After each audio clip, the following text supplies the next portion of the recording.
Merci.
Amin'ny anaran'ny Ray sy ny Zanaka ary ny Fanahy Masina.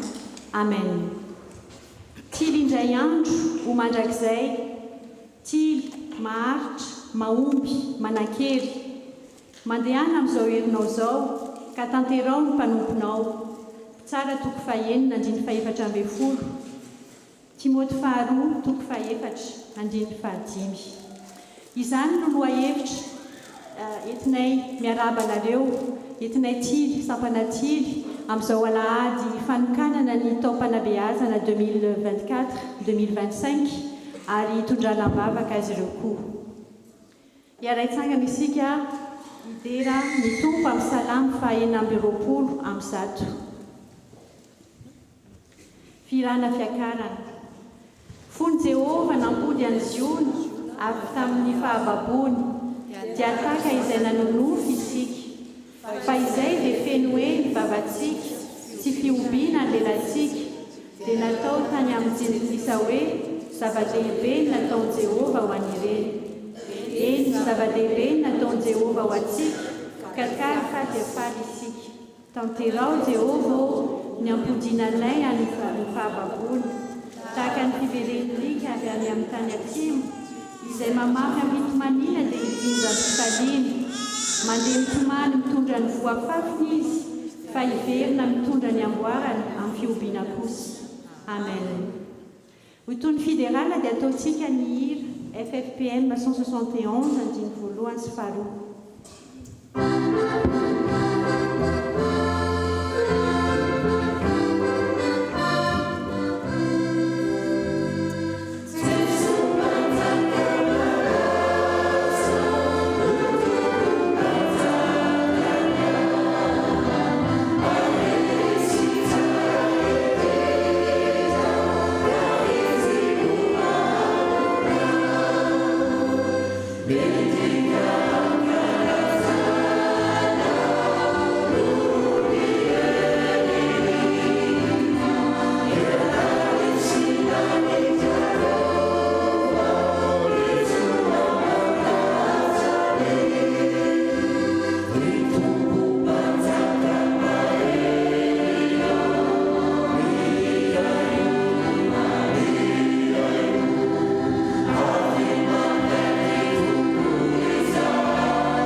bavaka isika. Faly midera sy mankalaza ary manome voninahitra ny anaranao izahay, ry Andriamanitra rainay tsara indrindra. Lehibe ny famindraponao satria mbola nomenao tombonandro, hery sy tanjaka izahay, ka tafavory eto hanokatra ny taom-panabeazana eo ambany fitahinao. ianao tompo no ampifantoka tanteraka ny foa mampanainay aminao mandritra izao fotoana izao. Amin'ny anaranao raha eo no anandratanay izany vavaka izany. Amen. Mipetraka amin'ny fiangonana.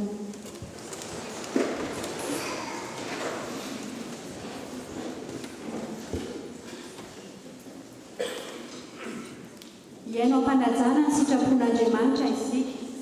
Izany dia hita ao amin'ny Timoty 2:4-5.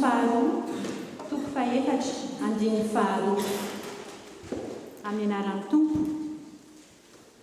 Mitoriany teny, mazotoa na amin'ny fotoana na tsy amin'ny fotoana, mandresy lahatra, mamporsi, mananara mafy amin'ny faharopo sy ny fampianarana rehetra.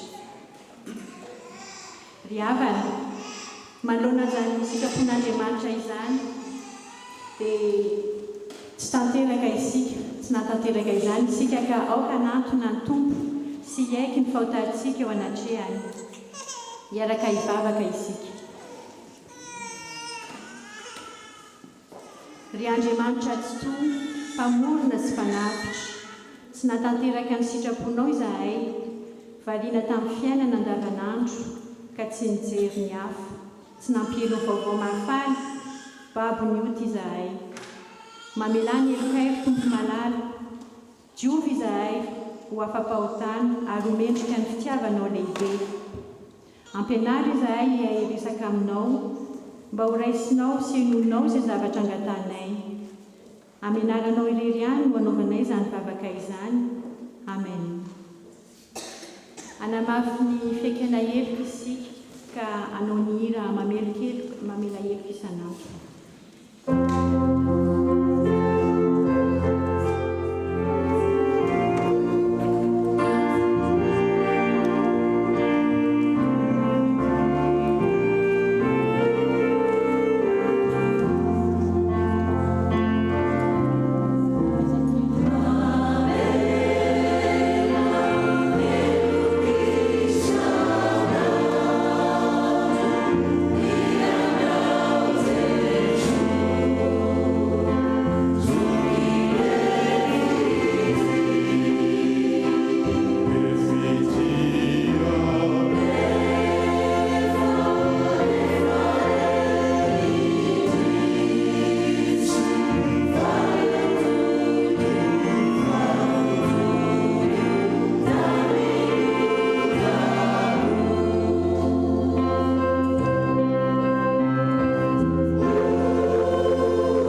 raiso ampitiavana sy amin'ny fanantenana eo ampitsanganana ny teny famelan-keloka omeny tompo atsika ao amin'ny Petera 2:7-8.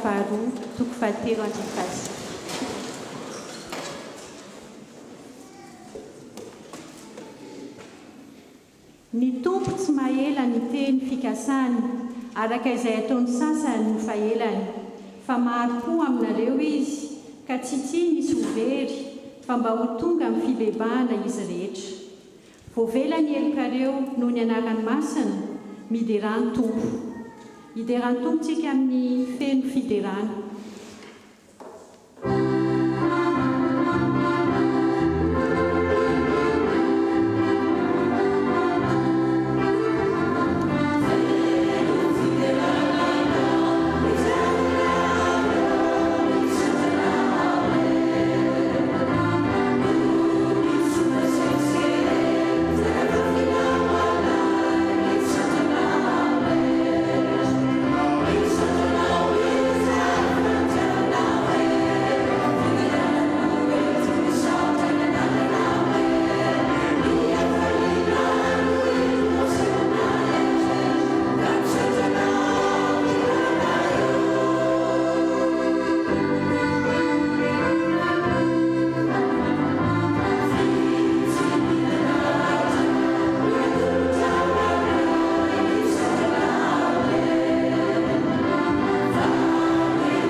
Voninahitra ho an'ny avindrindra.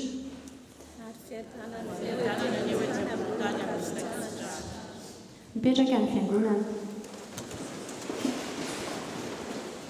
Roso amin'ny fotoana famakiana vaky teny isika ka mangataka ny tompona anjara wakati anoloana. Mialoha izany dia ataontsika ny FFPM 167 ny 1, 2, 3 ary 4. Oh,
antsika tompo.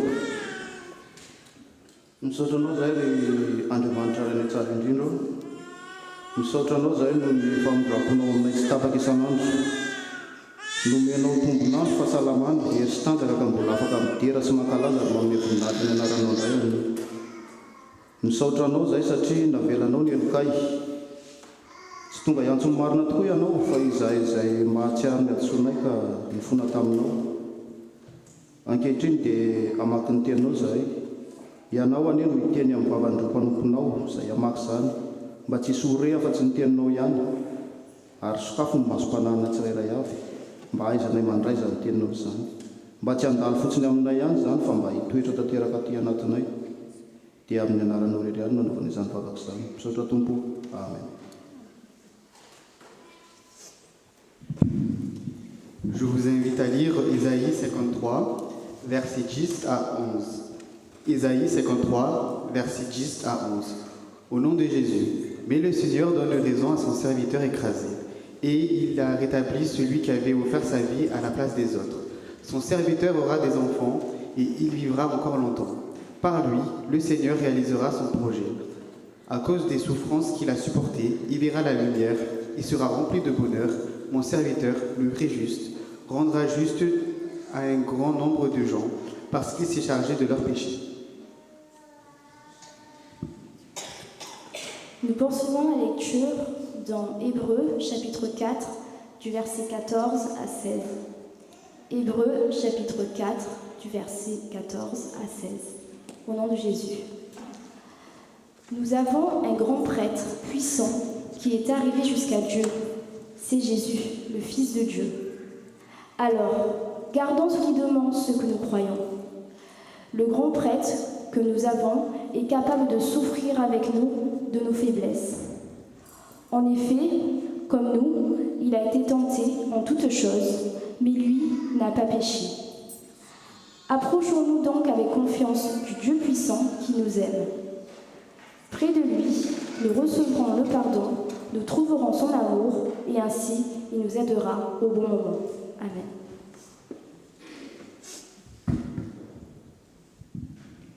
Nous terminons la lecture dans Marc, chapitre 10, versets 35 à 45. Marc, chapitre 10, du verset 35 à 45. Au nom de Jésus. Ensuite, Jacques et Jean, les deux fils de Zébédée, viennent auprès de Jésus et lui disent : « Maître, nous allons te demander quelque chose, et nous souhaitons que tu acceptes. » Jésus leur dit : « Qu'est-ce que vous voulez que je fasse pour vous ?» Ils lui répondent : « Quand tu seras dans ta gloire, permets-nous de nous asseoir à côté de toi, l'un à ta droite et l'autre à ta gauche. » Jésus leur dit : « Vous ne savez pas ce que vous demandez ? Est-ce que vous pouvez boire la coupe de souffrance que je vais boire ? Est-ce que vous pouvez être plongé dans la souffrance comme je vais l'être ? » Ils lui répondent : « Nous le pouvons. » Jésus leur dit : « Oui, vous boirez la coupe que je vais boire, et vous serez plongé dans la souffrance comme moi. Mais je ne peux pas décider qui sera assis à ma droite ou à ma gauche. C'est Dieu qui a préparé ces places pour certains, c'est à eux qu'il les donnera. » Les 10 autres disciples entendent cela et ils se mettent en colère contre Jacques et Jean. Alors Jésus les appelle auprès de lui et il leur dit : « Vous le savez, ceux qu'on regarde comme les chefs des peuples les commandent comme des maîtres, et les gens importants font peser leur pouvoir sur les autres. Mais entre vous, cela ne se passe pas ainsi. Au contraire, si l'un de vous veut être important, il doit être votre serviteur. Et si l'un de vous veut être le premier, il doit être l'esclave de tous. En effet, le Fils de l'homme n'est pas venu pour être servi, il est venu pour servir et donner sa vie pour libérer un grand nombre de gens. » Amen.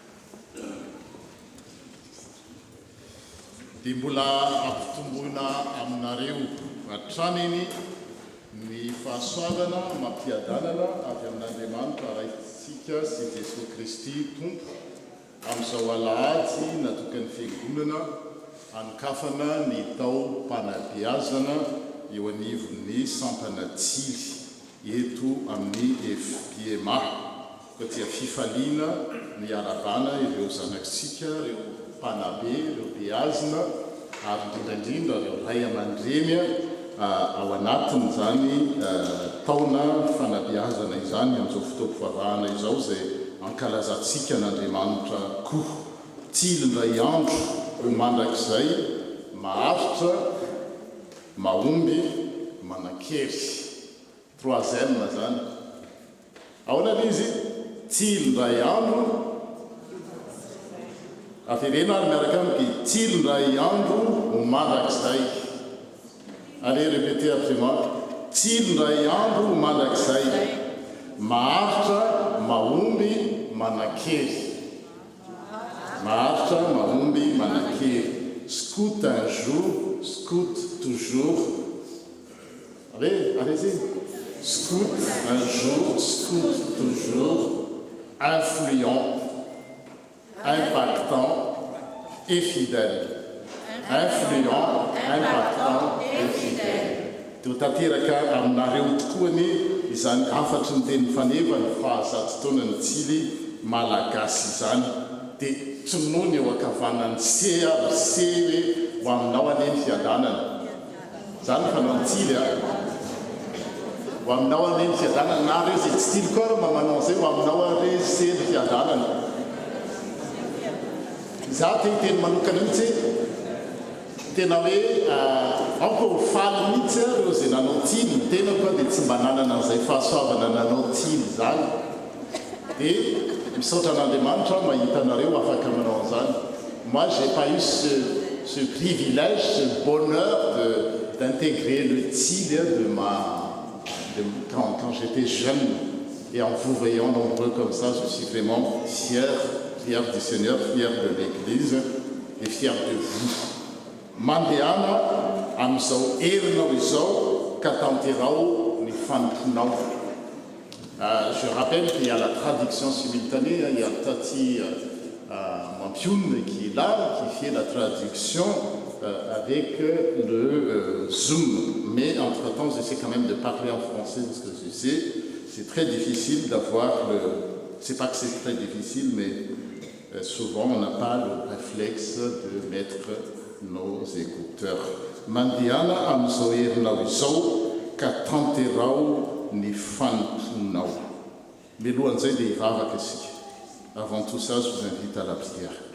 Tompo misaotra anao zay ny amin'izao fotoana ndray andro toa zato izao zay amorinao ndray ny zanakao indrindraindrindra amorinao reo tily eo anivon'ny fiangonana mba ho tanteraka aminay tokoa zany hoe tily maharitra tily mahomby tily manan-kery nefa tsy ho tanteraka aminay novinao zany raha tsy eo ny fanatrehanao sy ny fitarianao ny fitantananao ianao no mampaharitra anay zao rehetra zao tokoa mandalo fa ianao no maharitra mandrakizay ary ny teninao no mampaharitra anay ianao no mampahomby anay tsy mahefa na inona na inona zay raha misaraka aminao araka ny teninao ary ianao koa no mankahery anay araka ny lohahevitra hoe mandehana amin'izao herinao izao. Seigneur, sois avec nous pour que ce thème, cette thématique scout un jour, scout toujours, influent, impactant et fidèle soit possible dans la vie de chacun de nous. Amen.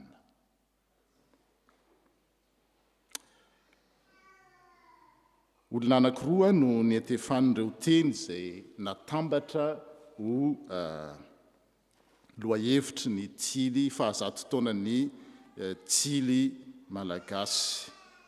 Ny voalohany dia i Gédéon na Gédéon ny atefan'ny teny mandehana amin'izao herinao izao ary ny faharoa dia i Timoty.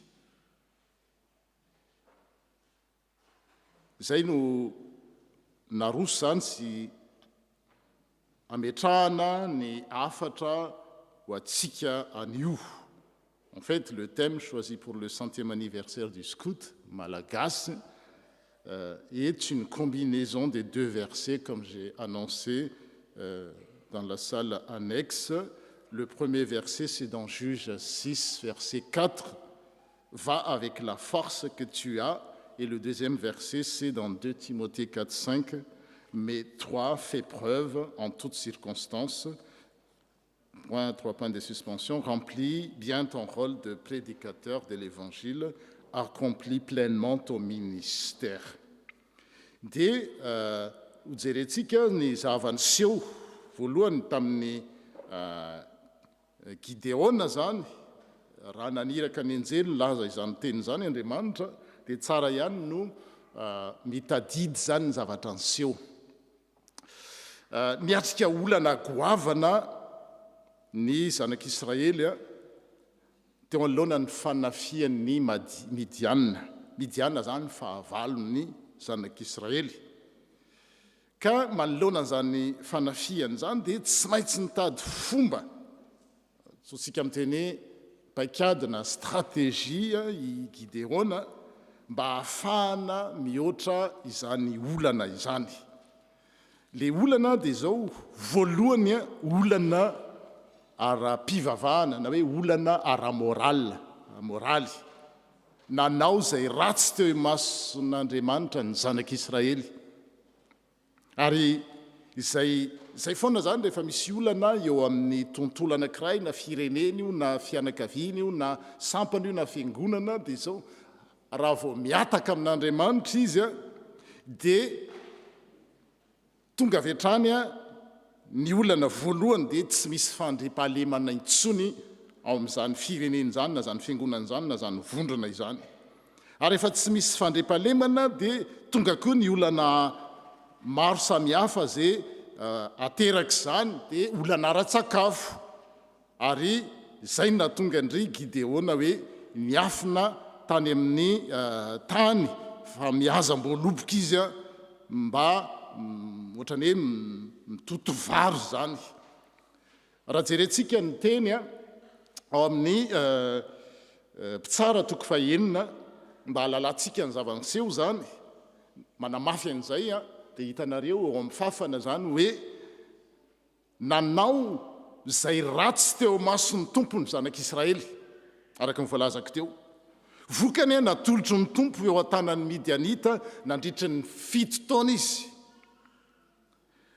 Nanapatra ny heriny tamin'ny Israelita ny Midianita, ka nitahotra ny Midianita no nanamboarany zanak'Israely fierena tany an-tendrombohitra sy zohy ary toeram-pialofana.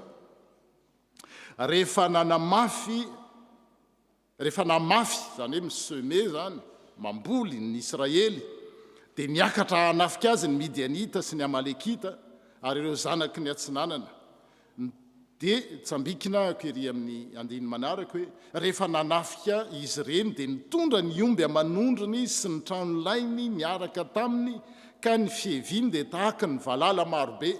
Eny tsy hita isy izy ireny sy ny ramevany. Niditra tao amin'ny tany ireny mba handrava azy, dia nahantra indrindra ny Israely no ny Midianita. Zay ny zavatra niseho ka nitaraina tamin'ny tompo izy. Zay zany ny tarafana araka ny voalaza teo ny fandrosoany ny firenena ray na fiangonana anankiray na tontolo na fikambanana anankiray dia zao rehefa miataka amin'Andriamanitra izy dia vokatra zay tsy misy fandriampahalemana. Manjaka ny dalo, manjaka ny mpanafika mirongo basy, mpangaro paosy, mpanendaka, mpisamina, tana hoe mpisamina zany le mpanao 100 mètres, nazakazaka mafy izy tonga dia rangotany volamena eny aminao. Asinareo rehefa tratran'izany zany natao hoe mpisamina zany ho an'ireo zay petraka tany Madagasikara. Tena hoe fantrana mangitsokitsoka. Te amboly ianao na mba manana tany ambolena ary dia misy mangalatra. Te hivarotra ianao dia misy mangalatra na misy misandoka. Asaratsaronareo fa le mpivarotra any amin'ny tany anankiray zay tsy tononoko anarana dia zao misy an'ireny le gris ireny, gris métallique. Dia sotro lava be ohatra zao no anomezana le entana sy le vola, andraisana an'le vola.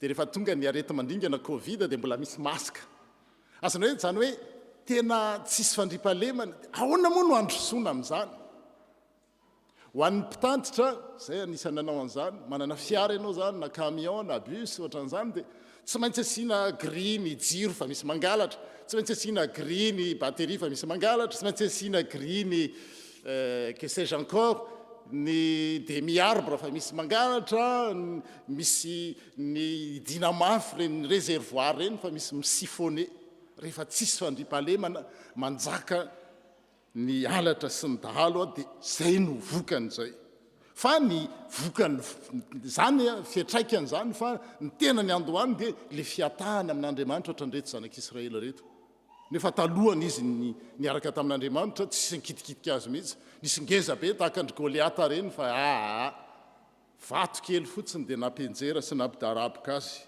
fa antrana mangitsokitsoka ohatr'izany nanjohany zanak'Israely dia azontsika tarafina amin'izany ny firenena ray naiza io firenena io tsisy firenena ray tondrona n'olotra fa na iza firenena iza na iza fiangonana naiza misy azy na sampana ka vo miataka amin'Andriamanitra izy dia vokatra zay tsy mandry fahalemana ady korotana tsy mifakahazo tsy mifampiteny dia teraka zavatra manahirana. Voilà, en résumé en français, le contexte historique de l'histoire de Gédéon, en fait, c'est que le peuple s'est détourné des dieux, il a rompu l'alliance. Et les conséquences logiques, c'est que le peuple est livré aux ennemis, les Midianites, Mandianites, et c'est l'insécurité totale, crise sociale et crise économique. Du moment où on se détourne des dieux, conséquence logique, c'est l'insécurité totale. Et quand il y a l'insécurité, il y a des crises économiques et crises sociales. C'est logique, c'est inéluctable. Et le texte que vous avez lu tout à l'heure le confirme bien. Mais heureusement qu'ils ont envoyé un SOS au Seigneur. Zay le teny teo hoe nitaraina tamin'ny tompo izy soa ihany zany hoe ny vahaolana koa zany dia tsy misy hafa satria ny fiatahana tamin'ny tompo ny andohan'ny olana dia tsy misy afa-tsy ny fiverenana aminy vahaolana. Il n'y a pas d'autre solution. Ce n'est pas la meilleure solution de revenir vers le Seigneur, mais c'est la seule. Satria izay no nahatonga n'ilay zanak'Israely ny anjady-pahoriana toy izao, izay no mahatonga ny firenena anankiray latsaka ao anatiny mangitsikitsoka dia satria izao tsy misy mieritreritra an'Andriamanitra na ny mpitondra, tsy ny mpitondra ihany fa na ny vahoaka. Eo koa mantsika nanay vokatry ny mpitondra io fa ny vahoaka koa anatiny, ny vahoaka ny kamo fa ny mpitondra koa ny tsy eto zany zanak'Israely tsisy voalaza mihitsy hoe le mpanjaka na ny mpaminany fa le vahoaka Israely rehetrarehetra mihitsy no niataka tamin'Andriamanitra dia izay no natonga azy ary tokana ny vahaolana dia ny fitodiana amin'Andriamanitra. La seule solution, non pas la meilleure, c'est de revenir vers le Seigneur. Et voilà, heureusement, voilà le texte d'aujourd'hui. Dia rehefa mitaraina amin'Andriamanitra ny olona anankiray dia toetra an'Andriamanitra ary averina eto amin'ny fiangonana foana hoe Andriamanitra tena mangila tsofina ary tsy mangila tsofina ihany izy fa mamaly. Dia ny zavatra navaliny an'Andriamanitra zany dia izao naniraka anjely izy. Naniraka anjely izy. On peut revenir au verset suivant. Dia tonga lay anjeliny tompo, Dieu a envoyé un ange, c'est bien ça, les Israélites. Et puis, ilay anjeliny tompo tonga dia nipetraka teo ambanin'ny hazo terebita tamin'izay Gideona dia nively vary teo amin'ny famihazo am-boaloboka mba hanafenany azy tamin'ny Midianita. Tany hoe any amin'ny fivelezana famihazana voaloboka no mively vary. Zany hoe tena zany efa système D zany tsy zavatra tsy normal tsony zany fefa hoe any amin'ny zavatra ohatra hitanao ohatra ke hoe misy firenena indraindray dia ohatra ke hoe piesina Peugeot dia ampidirina amin'ny piesina Mercedes zany hoe zany ny système de débrouillard zavatra adaptation dia zany koa no nataony Gédéon any amin'ny famihazo am-boaloboka no mively vary ka tsisy ariko zay no misy on se débrouille dia tonga ny anjely ny rahan'ny tompo niseho teo hoaniny ka miteny hoe ny tompo no mombanao ry lehilahy mahery zay le izy dia mivaly teniny manoloana an'izany ny tompo mombanao ry lehilahy mahery dia ohatra mivaly tenintsika rehetrarehetra aza maneso rangaha raha momba any tompo nahoana no miatra izao zavatra izao raha mahery ny tompo raha Andriamanitra manana ny fahefana rehetra izy nahoana izao no niseho tamiko maninona ny marary maninona ny misy fahafatesana tsika malala an'izany zany zavatra ataontsika foana indrisy tompoko raha momba anay ny tompo nahoana ny miatra aminay zao zavatra izao dia ry ambany ery non tsy zany tena efa nafoy anay mihitsy ny tompo tadiany Gédéon fa tsy ny tompo ny nafoy azy sa le zanak'Israely no niataka tamin'Andriamanitra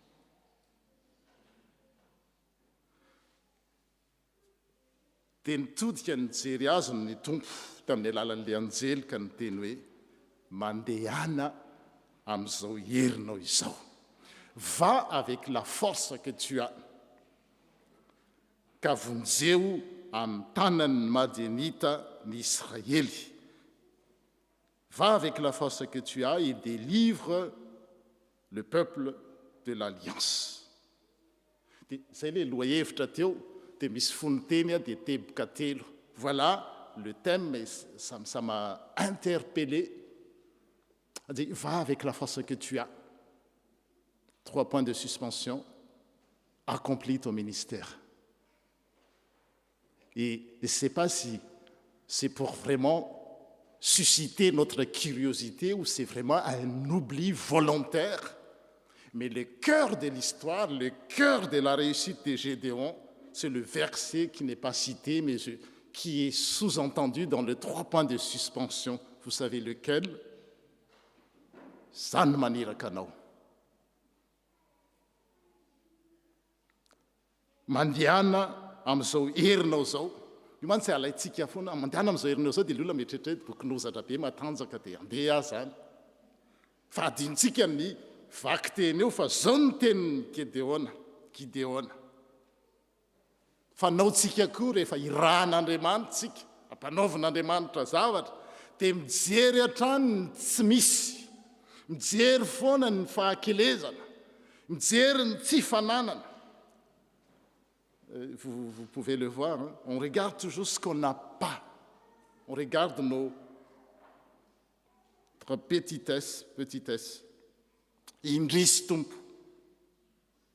amin'ny alalan'inona no anafahako ny Israely tsy manana fitaovana j'ai pas le moyen tsy manam-bola raha vao ampanaovina zavatra ny olona na olona izy io na tamin'ny vanim-potoana inona na amin'ny vanim-potoana zao dia zao aiza ny moyen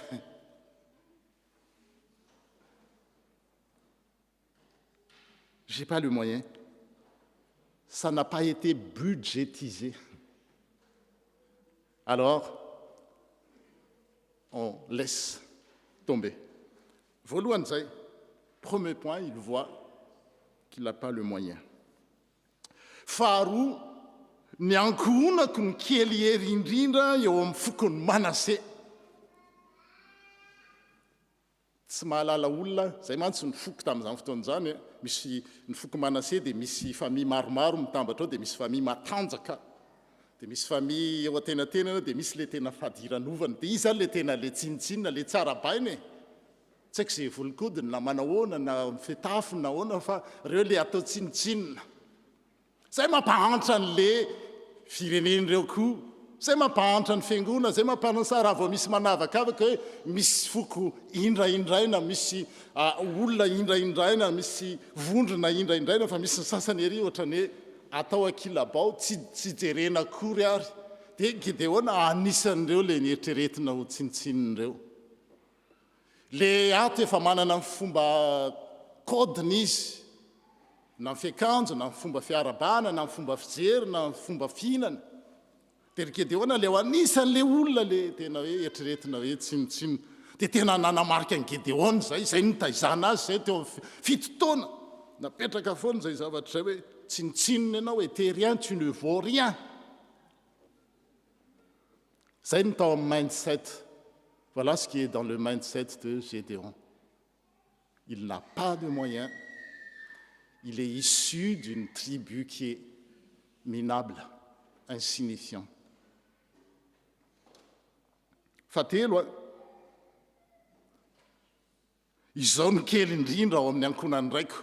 Dia zany manoloana an'le foko, dia le fianakaviany manoloana amin'ny fianakaviana hafa mandrafitra an'le foko dia le tsinitsinina. Fa ao amin'le foko indray izy indray mbola farangisitra izy ny kely indrindra izy le zandry raha iresaka aminy dia irana izy andana ataovy ty ndana ataovy ry izany ny zandry mantsy amin'ny fitaizana resahana izy irana ndana sasao ny vilia ndana ataovy an'izao menabaiko fa tsy nieritreretina mihitsy olona en part entière dia tsy rariny raha mahantra le firenena mahantra le ankonana mahantra lay vondrona zay no hitany zay dia eritreretiny fa tsy fantatra Andriamanitra zany le Andriamanitra mieno sy manangila tsofina dia hoy izy tamin'ny alalan'ny anjely hoe andana mandehana amin'izao herinao zao ombanao aho voilà dans les 3 points de suspension qui n'a pas été mis dans le thème. Les fumbanandremantre. Alors que c'est ça le cœur du message. C'est ça qui fait la différence. C'est le fait que le Seigneur va accompagner Gédéon. Malgré ses petitesses, ses manquements, tout ce qu'il a énuméré, le Seigneur le sait très bien. Rehefa manao zavatra dia zao tsy manana an'izao tsy manana mpitona tsy manana an'izao le tsi zany dolidoly tsy mahalala olona tsy zao zany kely indrindra zany faralahy faravavy fa manoloanany zany dia hoy ny anjely ny tompo ombanao tokoa dia ahoana hoe ombanao tokoa dia zao ameliny midianita toy ny famely olona ray monja hitanareo le voalaza tery ambony te tahaka ny valala maro be fa rehefa momba ny tompo momba Andriamanitra tahaka ny famely olona anankiray ny fandravanany reny olona zay nampiororo ana le teny malagasy varaotsana nampivaraotsana voatery tsy maintsy any amin'ny zoy any amin'ny tendrombohitra no mipetraka mafy ane zany zany ny endriny tamin'izany fa maro ny firenena mbola mety mbola mangidy noho izany aza dia ny zavatra ary zay ny fiangonana ihany no tena zay mbola misy vahaolana c'est pas la fin du monde misy vahaolana dia zao rehefa manaiky ny olona omban'Andriamanitra dia amin'izay hoe tily ndray andro zay moa le izy teo stily mandrakizay zay tsy ho tanteraka ange zay raha tsy eo ny fomban'Andriamanitra manoloana ny midianita sy ny amalekita sy ny maro isan'andro eo fa ny mahatonga antsika afaka manatanteraka izay inona ty izy izay asan'Andriamanitra nampanaoviny atsika izay dia izay fomban'Andriamanitra izay ihany todika manokana ny FPMA ex Marseille satria nangatahanyireo commission zay manao ny hetsika amin'ny lahady herinan'io mba hanao fanentanana hoe itsika FPMA ex Marseille dia manana vina mandritry ny taona maromaro raha nomen'Andriamanitra n'ity trano be ity tsika dia tsy ho jerijerena fotsiny hoe c'est beau c'est joli trano tsara sady soa no nomenao dia tsara be le hira fa isy olon'Andriamanitra ho avy andray fahasoavana eto dia ny teny fanengana dia hoe ahoana l'izy moa ndeha iza en français viens et vois en anglais alors io mba tadiavo zany tanora ataontsika dans toutes les langues le izy ma quand même si en espagnol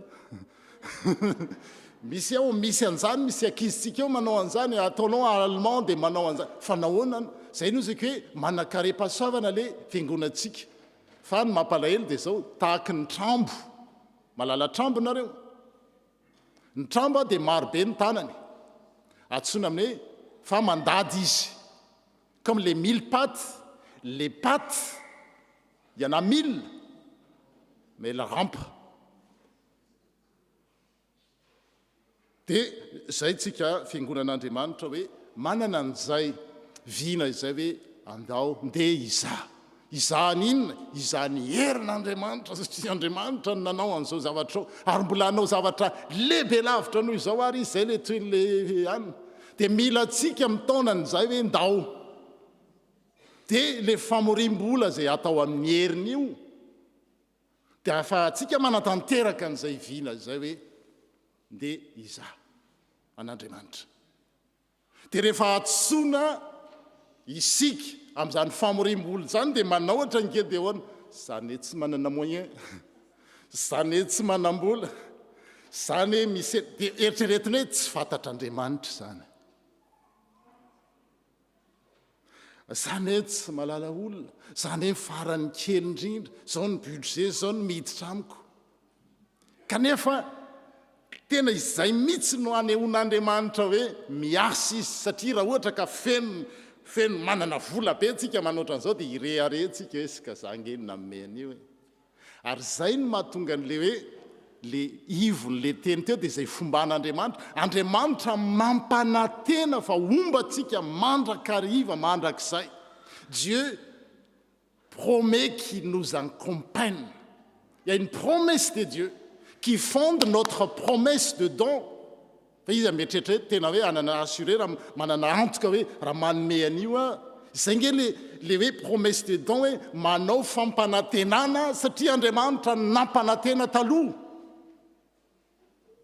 tsy hoe rehefa manao an'iny a dia manam-bola be zay fa zao ohatra ny olona rehetrarehetra hatrany Madianita ohatra ny Gideona hoe Jesosy zao nge ny liste hitanao nge raha manome an'ity a dia efa zay natao hoe fiangonan'Andriamanitra zay ny olona hoe mitodika amin'Andriamanitra miverina amin'Andriamanitra misaligné amin'Andriamanitra mise connecté amin'Andriamanitra fijerinao hoe ianao Andriamanitra nampanantena raha zany mijery dia tahaka an'izao Gideona zao ako hoe tsy misy kely farahidina dia tsy hanao n'io asan'Andriamanitra io mihitsy nefa zay indrindra nataon'Andriamanitra hoe no ianao zay mihitsy no anehoako ny voninahitra ny heriko izy dia tanterahana amin'ny fahalemena zay fampanantenan'Andriamanitra amin'ny fombany zay no ahafahantsika koa mampanantena hanao ny asan'Andriamanitra zavatra tanana anankirosy akavanandreo je fais une promesse de don parce que le Seigneur m'a promis d'être avec moi tous les jours. Voilà la raison de cette promesse de don. Fa tsy hoe ndray dia tadiavina dolidoly ka tsy sao rehefa tsy te hanao dia tsy te hanao fotsiny fa ny zavatra tokony atao fotsiny dia hoe manao ahako satria mahatoky an'Andriamanitra mampanantena ahako satria Andriamanitra nefa nampanantenana tahaka ny fampanantenana zay le teny ao amin'le foniteny ombanao a raha vao esoriny hoe ombanao io a dia mandeha araky ny herin'ny tenany Gideona dia zao mijanona ao anatin'ny orooro ihany izy fa toy izy ny vaky teny rehefa anentanany je vous invite à lire la suite de l'histoire quand vous serez à la maison Mais on n'a même pas, Gédéon n'avait même pas besoin d'une arme ni une hache. Mais c'est juste des sortes des clairons, je ne sais pas. Et tous les Madianites se sont dispersés. Zay no asan'Andriamanitra ary zay no hitarafana. Teo amin'ny voalohany dia zao no hitarafana ny firenena ray na fiangonana ray na sampana ray ao anatin'ny fahantrana. Satria miataka amin'Andriamanitra izy. Dia ny hitarafana indray ny firenena ray na fiangonana ray na sampana anankiray ka mahomby. Zay le teny hoe maharitra, mahomby. Dia ina le ray fatelo. Maharitra, mahomby. Ahoana moa ilay izy haferena. Zay ngeny nampamerenako anareo an'ilay izy mba hirakitra any amin'ilay maharitra, mahomby. Dia ina le fatelo. Impactant, influent, fidèle, maharitra, mahomby ary mais vous savez, avereno kely indray Marina, les projections, s'il te plaît. Non, troisième, mahanakery, maharitra, mahomby. Et là, le verset, le texte que nous venons de lire, montre bien que on ne peut pas impacter, on ne peut pas rester dans la persévérance, on ne peut pas rester fidèle, on ne peut pas vaincre qui que ce soit sans l'assistance du Seigneur. Voilà le message du jour. Dia mitodika manokana amin'ny tily frantsa manoloana an'izany. Reko rentsika fa manana faniriana ny tily frantsa eto frantsa. Totrany hoe ina le projet goavana be. Le Scout France a un projet. C'est vous savez, non. Mais vous ne m'écoutez pas, quoi. C'est quoi le projet de Tile France? Un Tsangambatu. Et c'est quoi ce Tsangambatu? Acheter un terrain. Y acheter un terrain pour quoi faire? Pour le camp, parce que le camp, c'est utile dans la vie d'un scout. La vie des scouts. Dia iza nametraka an'izay tao am-poniny tily mpiandraikitra reo tily hoe raha tirangano atao ohatra tsika nanao an'ity trano ity tsika nge hivavaka isan'andro san'andro dia tsika ve dia anao nomady anao tourisme ecclésiastique foana hoe indraindray ary amin'ny fiangonana ary dia indraindray ary amin'ny fiangonana ary dia indraindray ary fa indora angamba hividy trano dia tahaka ny Gédéon hoe tsy manam-bola tsy malala olona tsy mananao an'izao fa ozy ny tompo hoe momba anareo dia izao dia izay fanirian'ny tily izay koa zava-dehibe Andriamanitra nametraka an'izay tao anatiny hoe mba manintsy izy mba hividy an'izany tany Tsangambatu zany ahafahana manao lasy ho an'ny zanaka aneriana any. Dia ilay Andriamanitra ilay nametraka an'izay tao am-poniny tily no irariana koa anatanteraka izany hatramin'ny farany. Dia ho voninahitr'Andriamanitra rery ihany farana ankoatreto ilay satria ny fotoana mandeha ny tantaran'ny Timoty dia ny ao amin'ny tapany faharoa amin'ilay andin-tsoratra masina tao dia tanterao ny fanomponao dia miresaka koa amin'izay hoe araka ny vaky teny izay efa nivakiana tamintsika teo hoe matoky, mareta amin'ny fivavahana, mareta amin'ny fianarana ny soratra masina izay efa nampianarana anao tamin'ny kely hatramin'ny anao ambony folony fahazaza dia mijanona amin'izay mareta izay no mahatonga ny asan'Andriamanitra aharitra hatramin'ny farany. Amen.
Zao dia anambarany finoantsika isika eo am-pitsanganana anaovantsika izany amin'ny fanekena voalohany.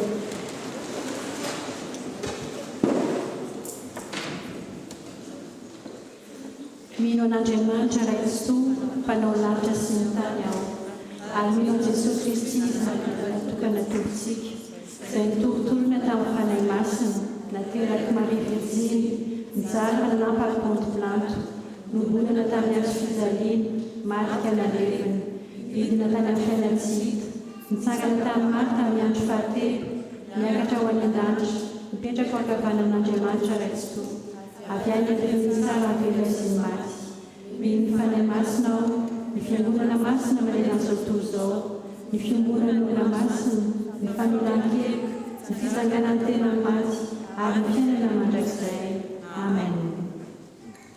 Afaka mipetraka isika.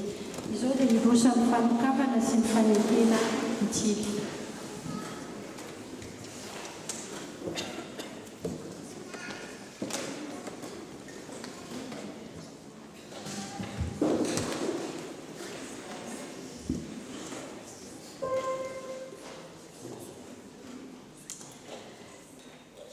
Je demande à tous les scouts qui sont tenus de se lever et également à ceux qui sont passés par l'éducation scout. Mangataka ireo izay rehetra manao fanamiana tily sy ireo izay efa nandalo ny fanabeazana scout mba hitsangana.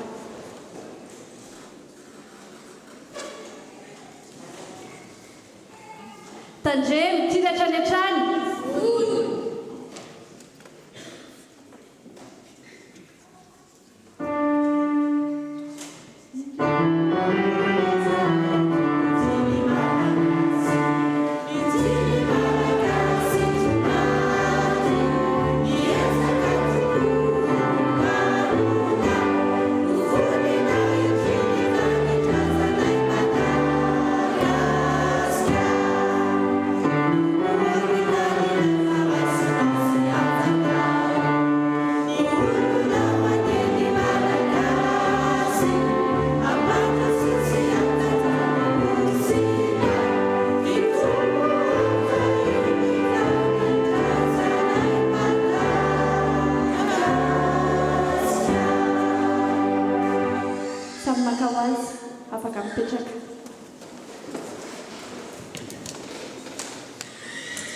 Ry fiangonana eto amin'ny FPMA ex Marseille indraiky izahay nisolontenan'ny équipe nationale eto amin'ny Team France ary ny comité national eo anivon'ny sampana iraisana FPMA ny équipière régionale ihany koa eo anivon'ny EUDF fa ny miarabanareo misaotra an'Andriamanitra lehibe isika noho izao fotoana nomeny antsika izao ahafana indray miombona ametraka eo am-pelantanana ity taom-panabeazana 420 ho anareo tily ranomasoly. Ankehitriny dia mangataka ny Toninivo sy Tonikady mba hanolotra ny ekipa mpiandraikitra mpiara-miasa amin'ity taona ity.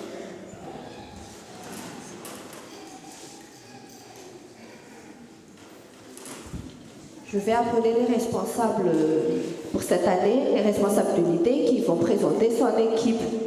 Responsable unité branche cadette, Andriamitazu Mias na Akela.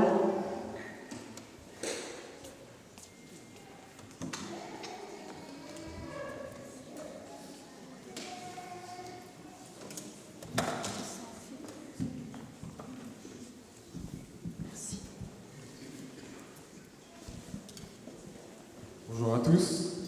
Alors, dans l'équipe branche cadet de cette année, il y aura Johan Rakoutmav Baguera, Marion Rajonson Kochik, Lou Varatinte Balou et Malalachin Ramangasalam Hachi.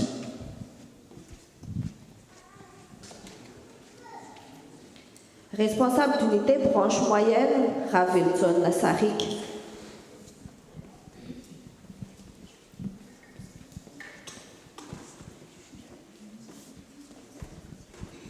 Dans mon équipe cette année, dans la branche moyenne, chef Mamirlal, Rasoul Djatouf, chef Tenkant Indianaïf, chef Adrien Ramanantsou, chef Anaïtine Loyens. Il y a aussi Noémie Indiamsé. Responsable d'unité branche aînée, Randian Arfel, Rouve.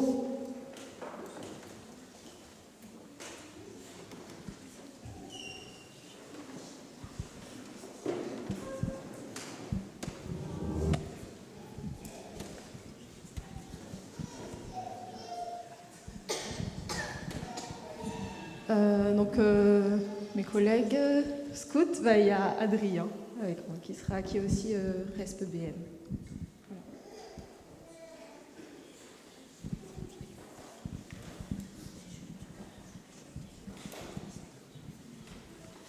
Je vais demander aux responsables de descendre en bas et de se tourner vers nous, s'il vous plaît. Nous allons maintenant passer à la cérémonie de promesse. Il y a une responsable qui va faire part de son engagement et qui a suivi plusieurs étapes de formation. Sa demande a été acceptée par le bureau de la section et elle a aussi suivi une préparation spirituelle avec le pasteur. Je demande donc à la présidente de la section de venir appeler cette responsable.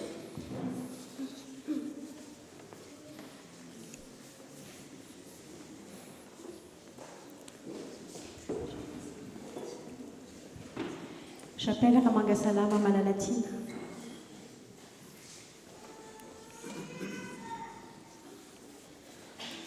Pendant la promesse, pour assister à cette promesse, je vais demander au pasteur ainsi qu'à un représentant de l'Église, du comité et du comité national de venir assister avec nous à cette promesse de responsable, s'il vous plaît.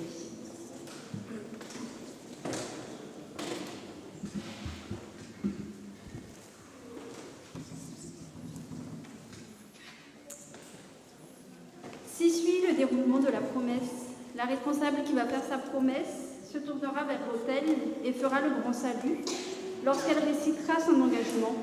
Quant à ceux qui ont déjà prononcé leur promesse, ils la réciteront dans leur cœur en faisant le petit salut. Puis, nous chanterons ensemble le chant de la promesse. La responsable venant de faire sa promesse chantera le premier couplet.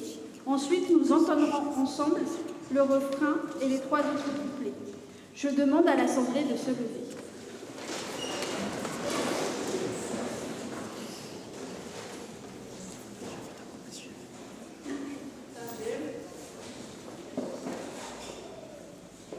Tanjim, petit Letanachan.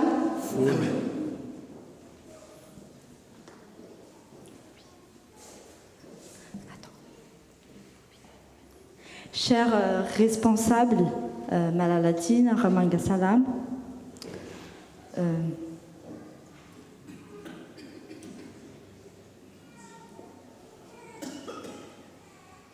en réponse à cet appel et cet engagement, pour être responsable, affirmes-tu bien comprendre les missions et les objectifs de TIL France? Feras-tu tout ton possible pour accomplir ton devoir dans la foi et l'obéissance en Jésus-Christ, ton Seigneur et ton Sauveur? En réponse à cet appel et cet engagement pour être responsable, j'affirme connaître et les missions et objectifs de TIL France. Je ferai de tout mon possible pour accomplir mon devoir dans la foi et l'obéissance en Jésus-Christ, mon Seigneur et mon Sauveur, et m'appuyer sur la grâce de Dieu.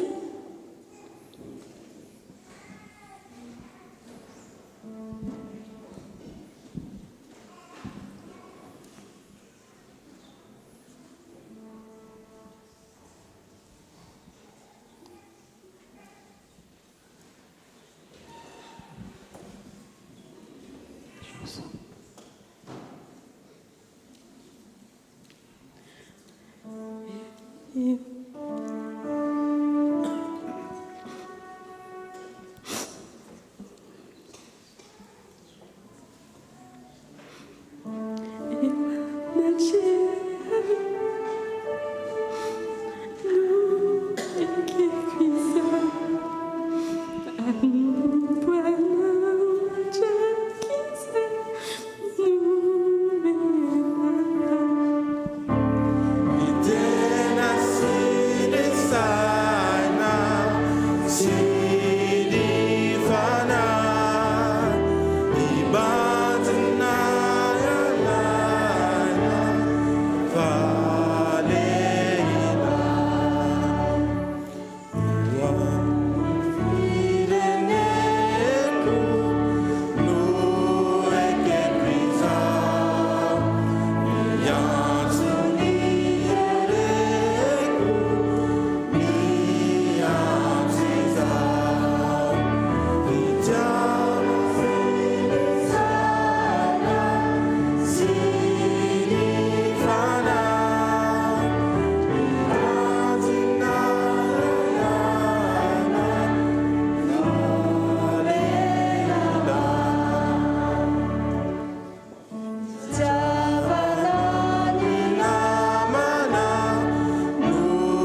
remettre la marque de ta promesse.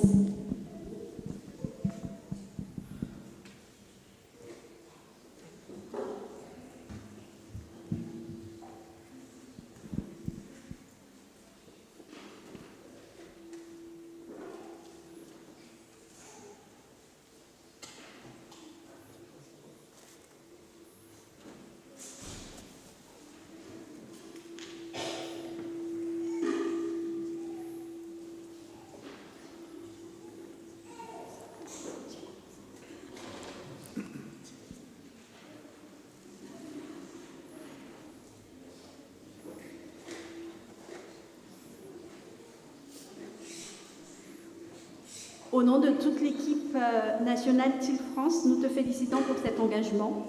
Je demande aux pasteurs, aux représentants de l'Église, aux représentants du KN et du KP, ainsi qu'à l'URBC de nous précéder pour féliciter Malalati.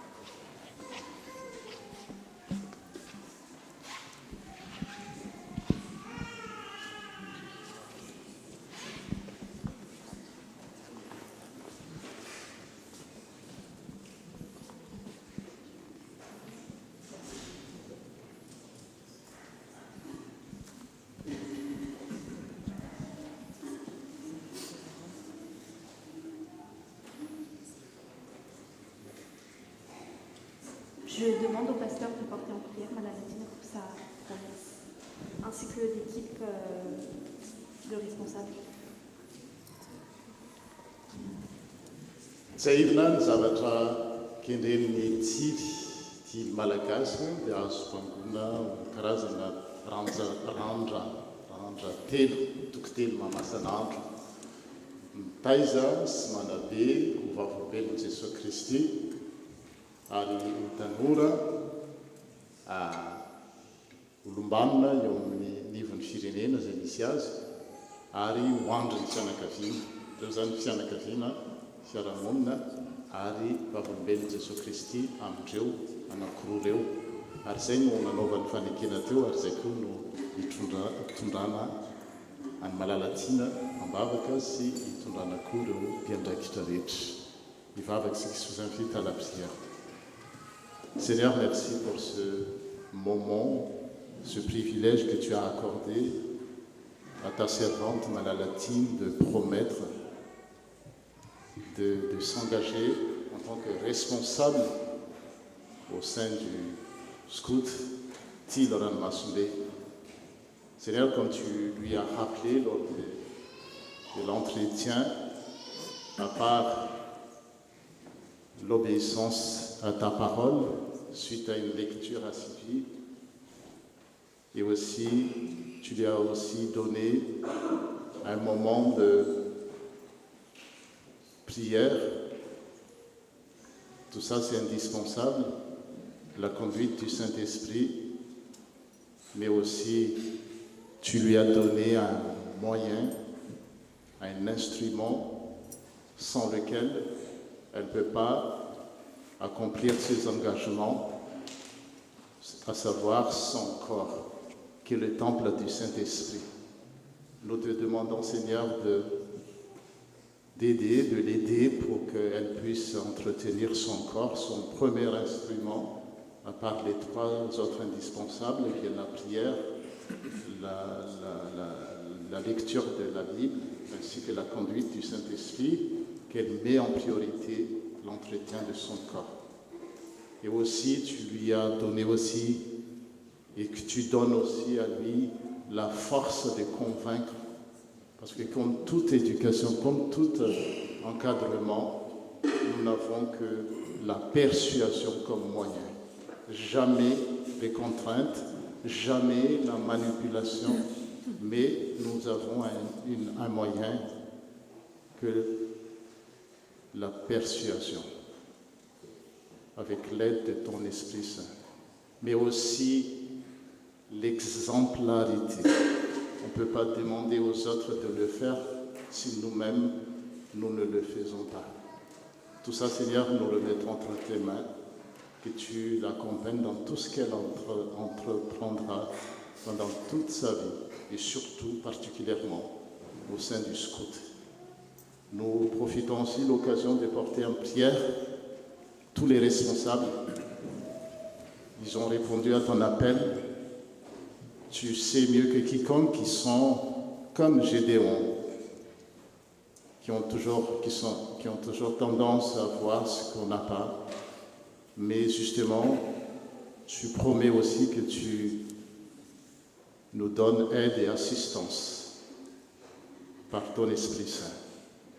Nous remettons entre prières aussi les parents, tous les parents qui ont confiance dans ce département Tille-Ramassé, d'envoyer leurs enfants pour être éduqués, pour être un bon citoyen, pour être un témoin de Jésus-Christ et aussi pour être pilier de la famille. Merci à tous. Gloire te soit, Seigneur, et paix pour ceux que tu as créés. Au nom de notre Seigneur Jésus-Christ, nous te prions. Amen.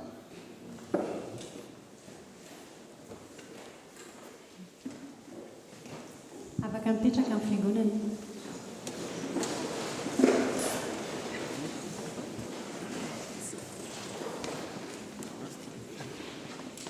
Louvette, louveteau, levez-vous.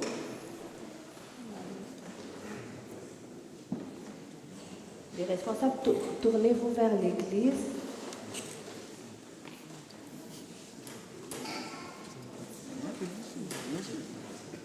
Tille-Ramassé, voici vos responsables. Louvette, louveteau, voici vos responsables. Écoutez-les et deviendrez des bons scouts. Ripianject, devunzoni andianse.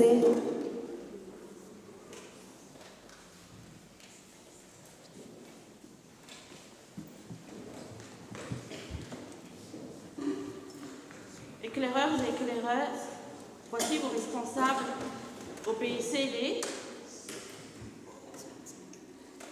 et vous deviendrez des hommes et des femmes toujours prêts.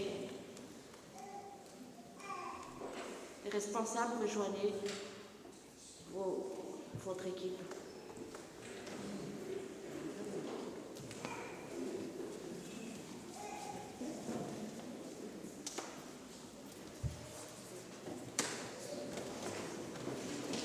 Les aînés, voici votre responsable. Obéissez-le et vous deviendrez quelqu'un de responsable. Ripianject, funzoni dialose.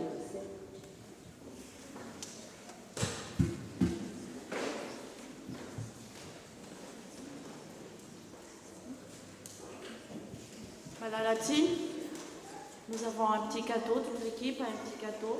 Viens, s'il te plaît.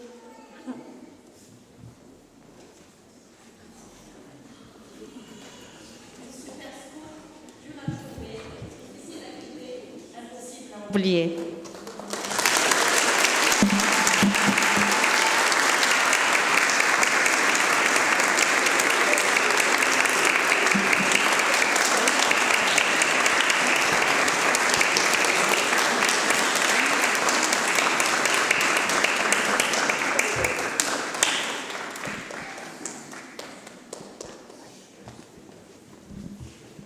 Ambarapai Paimas, fa misokatra ny taoko taizana, 7 sy 10 5 eto amin'ny Tily Ramassé amin'ny Alahady 20 ny volana Oktobra, ny ora amin'ny 23 minitra.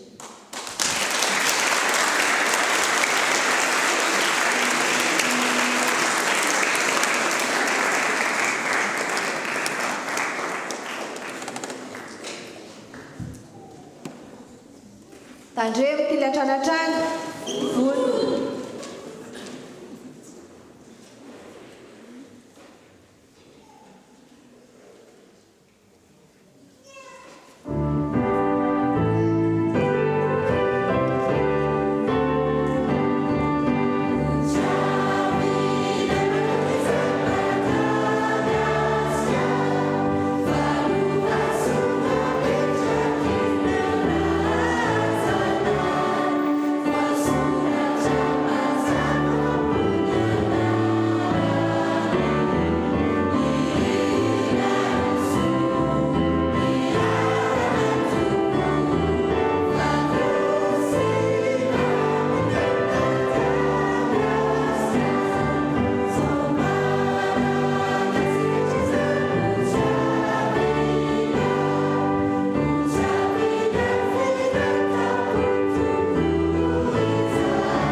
Maintenant, nous demandons à la représentante de l'EDF régionale, Emma Lourta, pour prendre la parole. Merci, Emma.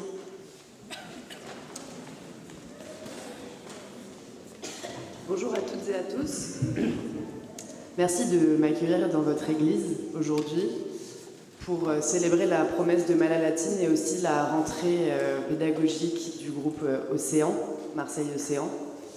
Je vais être assez brève. Je voulais juste vous remercier d'accueillir ce groupe avec toute votre bienveillance et votre amour, notamment Malalatine qui vient de faire du coup sa promesse d'engagement et qui promet de s'engager dans ce mouvement scout pour plusieurs années encore.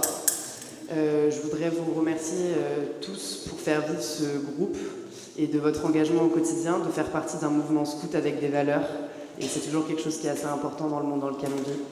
Donc surtout un gros merci à vous, bravo pour tous vos efforts et continuez comme ça avec au plaisir de revenir l'année prochaine.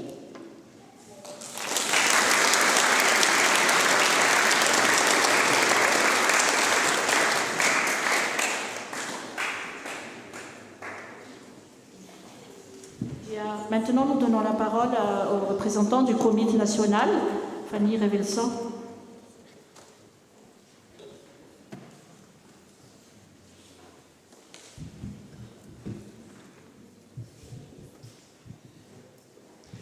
Ry tafo FPMA Marseille dia fifaliana ho anay sampaniraisana ty indray izay soloko teny eto amin'ity andro an'ity ny miarahaba anareo amin'ny anaran'i Jesosy Kristy lohan'ny fiangonana. Misaotra an'Andriamanitra mandrakiriva koa isika fa noho ny fitiavany sy famindram-pony dia tanteraka soamantsara indray izao fanokafana ny taom-panabeazana eto anivon'ny Sampanatily Ranomasimbe.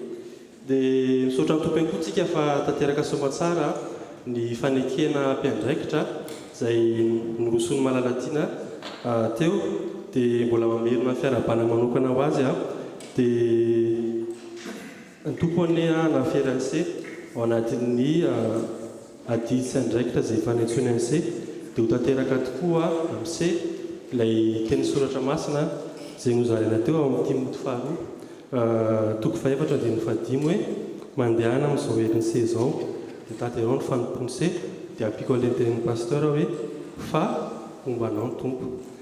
Dia farany koa za androany mirahaba sy misaotra ho an'ny komiti-pivondronana eto anivon'ny Ranomasimbe, ho an'ireo mpiandraikitra, ho an'ny ray aman-dreny ary indrindra ho an'ny beazina izay ao anatin'ny asa filotsana izay ataonareo. Dia mitodika manokana anareo ny fiangonana amin'ity andro an'ity mahavelom-bolo be fa be da be tokoa nareo ny Sampanatily eto anivon'ny fiangonana ka dia manentana anareo izay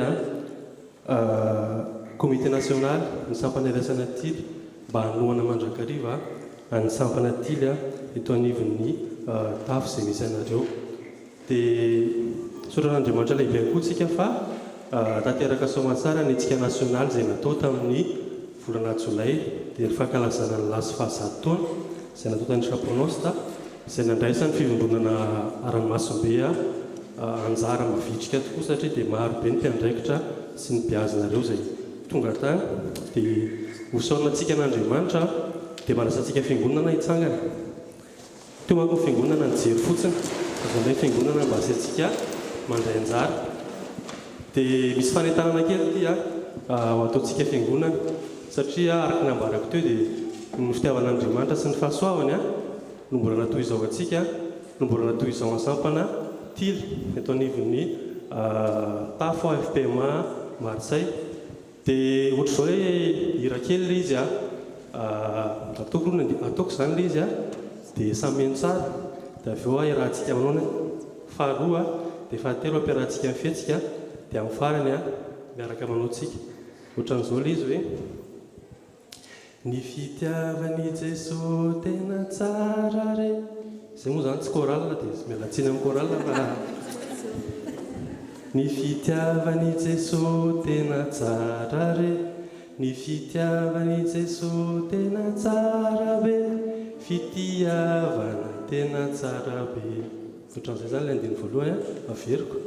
Ny fitiavany Jesosy tena tsara re. Ny fitiavany Jesosy tena tsara be. Ny fitiavany Jesosy tena tsara re. Fitiavana tena tsara be. Teotr'izay dia ny faharoa hoe avo be azoko iakarana, iva be azoko idinana, ngoza be azoko iodonana, fitiavana tena tsara be. Ao dia ny fiantsika tonga antsika anazy tsotra be. Rehefa miteny hoe ny fitiavana ohatran'izao. Ao dia rehefa hoe tsara be na tsara re ohatran'izao. Ao dia averintsika tsisy répétition aloha zany. Répétition zany hoe farity voalohany ty. Dia avy eo miantso an'ilay caméraman amin'izay tsika mba tena haka sady atsika tsara amin'izay. Ao ary fitiavany Jesosy tena tsara, ny fitiavany Jesosy tena tsara be, ny fitiavany Jesosy tena tsara, fitiavana tena tsara be. Eo amin'ilay avo be avo be azoko iakarana,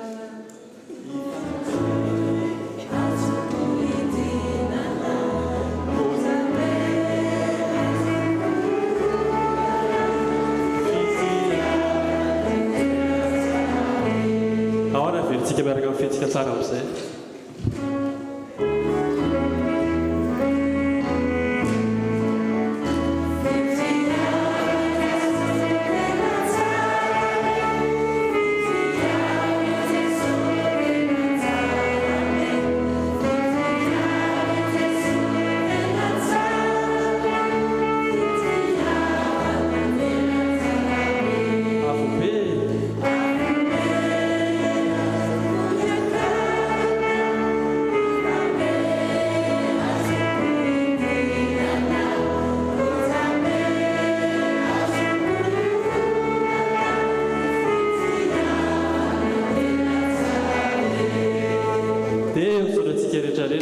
Dia voninahitra an'Andriamanitra rehetra.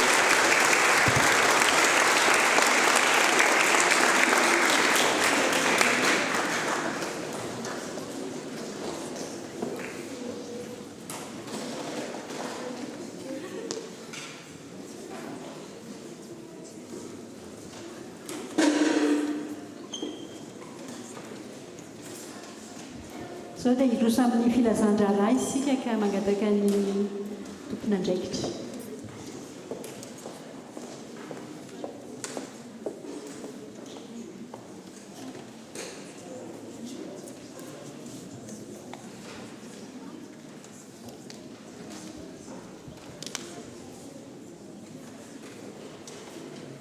Dia mbola amin'ny fifaliana trano riavana amin'ny zavanantsika amin'izao alahady fa 20 volana oktobra 2024 izao alahady natokany sampanatily ihany koa anokafana ny taopibeazana ary nandraisana ny Malalatiana nanaovany Malalatiana fanekena amin'ny maha-mpiandraikitra azy eo amin'ny sampanatily.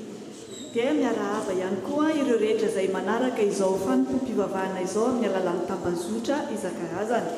Ho aminareo ny fahasoavana sy ny fiadanana avy amin'Andriamanitra iray sy Jesosy Kristy Tompo. Misaotra ireo izay mitarika sy mitondra ny hafatra Andriamanitra ho antsika androany, ireo rehetra nandray anjara amin'ny fanatotosana izao fanompoam-pivavahana izao. Manaraka izay, raha misy amintsika no sambany vao tonga eto miara-mivavaka dia iangaviana izy mba hitsangana fa ho arabainy fiangonana. S'il y a quelqu'un parmi vous qui vient ici pour la première fois pour venir prier avec nous, nous vous demandons de vous lever afin que l'Assemblée puisse vous saluer.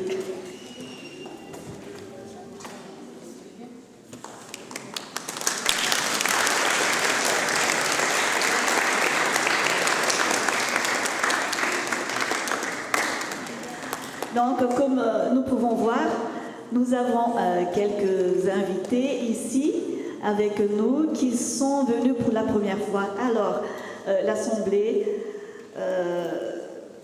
est heureux de vous recevoir parmi nous aujourd'hui. C'est avec une grande joie que nous vous recevons. Que Dieu, notre Père, qui vous a emmené jusqu'ici, qu'il accomplisse selon sa volonté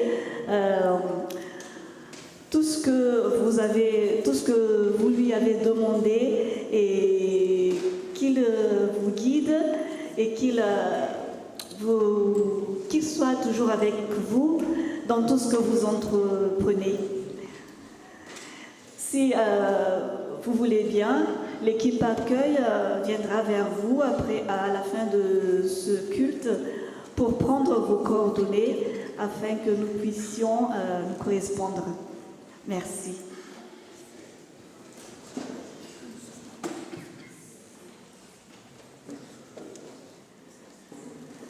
Dia misaotra ary miaraba manokana ireo solitena avy eo amin'ny sampana skoto na eo amin'ny nasionaly izany na eo amin'ny régional tonga eto amin'izao fotoana izao.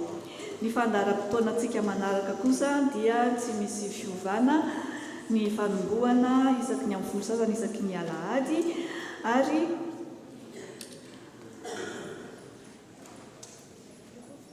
ireo diakona tompon'anjara dia tsy misy fiovana ihany koa ny amin'ity volana oktobra ity, ny groupe A et D, ny mandray anjara amin'ny fanadiovana sy ny liturgie amin'ny fahaenina amby roapolo sy fifapito amby roapolo ny volana oktobra kosa dia isika fiangonana no anatanteraka izany. Manaraka izay ny sekoly alahady sy ny catéchumène dia miditra amin'ny vanim-potoana ny fialan-tsasatra, ny catéchumène dia miditra amin'ny fahafolon'ny volana novambra. Ireto avy ny daty tsara ho tadidy. Fa 7 amby roapolo ny volana oktobra ny hetsika faharoa izay anatanterantsika ny promesse de don, efa nolazain'ny mpitandrina teo izy tao anatin'ny toriteny nisy zavatra nolazainy antsika teo. Ici, des cultes, édition spéciale en direct de Jéricho, suivie d'une collation dans la salle Bethléem. Ny fiangonana miantoka izay collation izay tsy ferana kosa izay dia hitondra ho fandraisan-jara iarahantsika amin'izara ao aorian'ny culte zany amin'ny 7 amby roapolo volana oktobra io amin'ny heriny anio.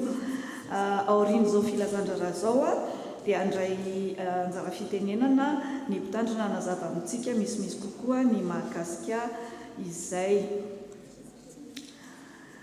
Ny manaraka kosa dia ny 7 amby folo volana novambra isy fandraisana ho mpandray fanasan'ny tompo any miasina Joana Andriaminitantsoa. Raha eo miasina dia iangaviana izy mba hitsangana. Araky ny hitantsika mijoro io zany miasina izay ho raisina ho isan'ny mpandray fanasan'ny tompo amin'ny 7 amby folo volana novambra. Dia mino isika fa makasitraka izany avokoa ary miara-paly amin'ny miasina amin'ny anatanterahana izany firosoana amin'izany dingana anankiray lehibe eo amin'ny fiainany izany. Dia mitondra mbavaka ny miasina isika ho tonga soamantsara izay fotoana izay ary ho tanteraka tokoa araka ny sitrapon'Andriamanitra. Dia mampahery ny miasina ny fiangonana ary mitondra mbavaka anao. Ny 7 amby roapolo ny volana oktobra kosa dia misy ny hetsika iraisan'ny sampana, ary aorian'izao filazandrara zao koa zany dia isy solitena anazava kely amintsika ny mahakasika izay.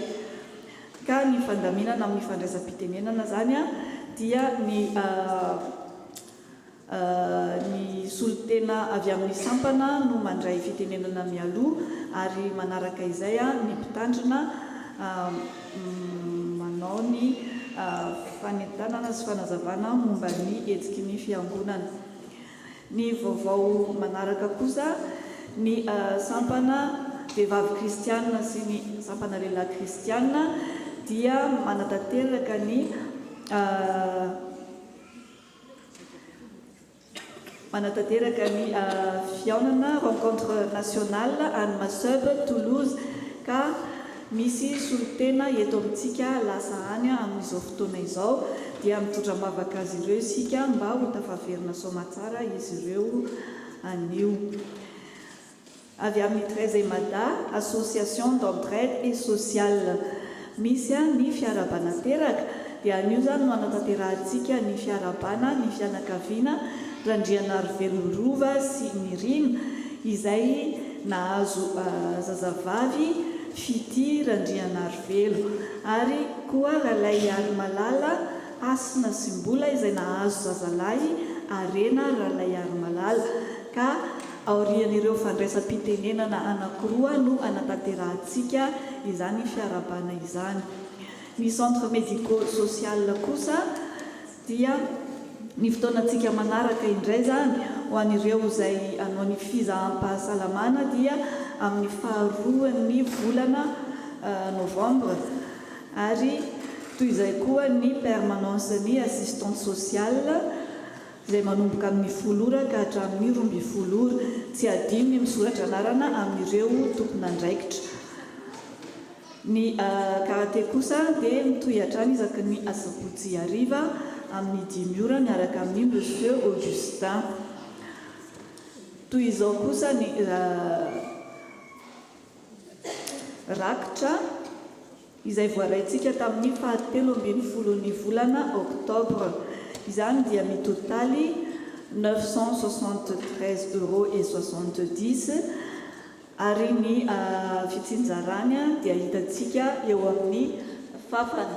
Misy kosa olona anankiray nanatanteraka rakim-pisaorana ary nanolotra 200 €. Araka izany dia ampatsehivina isika fa misy ny rakitra anankiroa eto amintsika. Ny rakitra voalohany dia ho an'ny fonctionnement de l'église ary ny rakitra faharoa kosa dia ho an'ny ezaka-trano.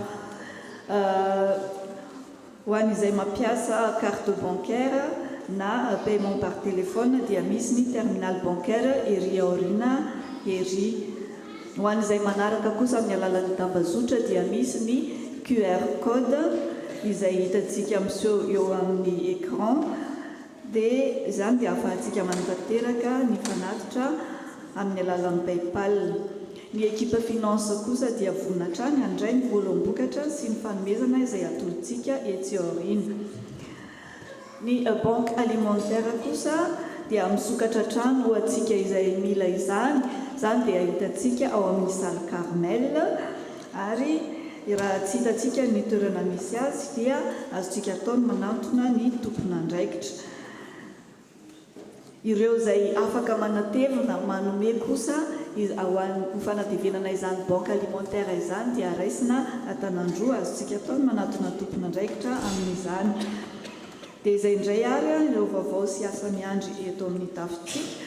Aoka isika hitondram-bavaka hatrany izany rehetrarehetra izany ary mirary herinandro soa eo ambany fitantanan'ny tompo dia ho an'Andriamanitra irery ihany ny voninahitra fa ho antsika izay olona ankasitrahany kosa ny fiadanana.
Bonjour à tous.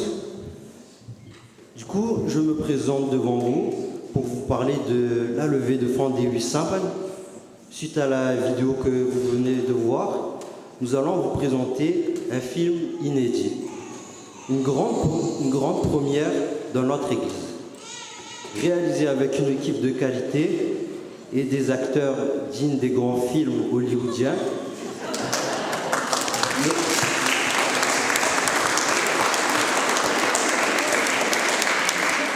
Notre église se transformera alors en cinéma le temps d'une soirée le 23 novembre 2024. Plusieurs détails à retenir. Vous pouvez retrouver 2 types de forfaits. Le forfait film uniquement ou le forfait film avec un dîner et une animation. Pour ce deuxième forfait, je tiens à préciser qu'il y a des places limitées. Il y aura aussi, en plus de ces forfaits, une buvette tout au long du film. Les détails de cette levée de fonds seront transmis au fur et à mesure des dimanches. Alors n'oubliez pas de le noter quelque part. Ce 23 novembre, soirée cinéma à l'église Viala, l'événement à ne pas rater. Merci.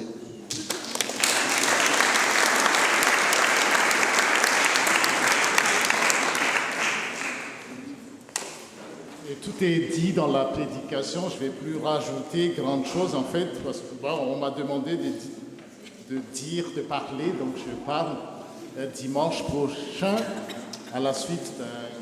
C'est quoi le film digne de film hollywoodien dimanche prochain? C'est un culte en édition spéciale en direct de Jéricho. C'est-à-dire qu'on va revivre aussi l'histoire de Bartimée, l'aveugle. Et c'est sur ce reportage d'édition spéciale que nous allons accomplir nos devoirs, entre guillemets, de paroissiens pour soutenir le fonctionnement de l'Église. Si pendant des années, nous avons, le mot m'échappe,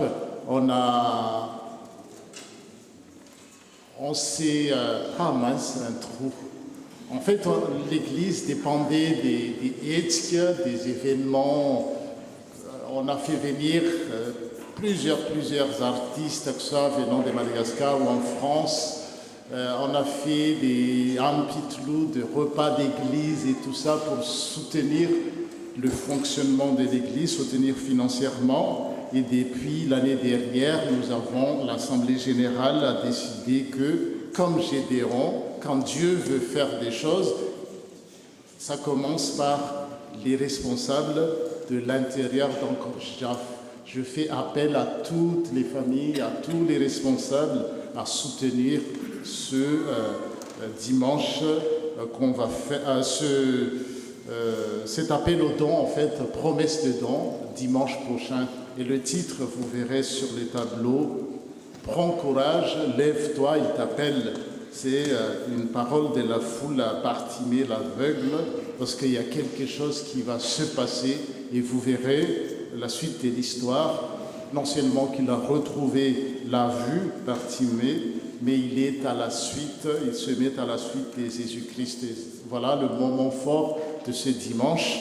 Et venez tous nombreux, venez et vous verrez. Amen.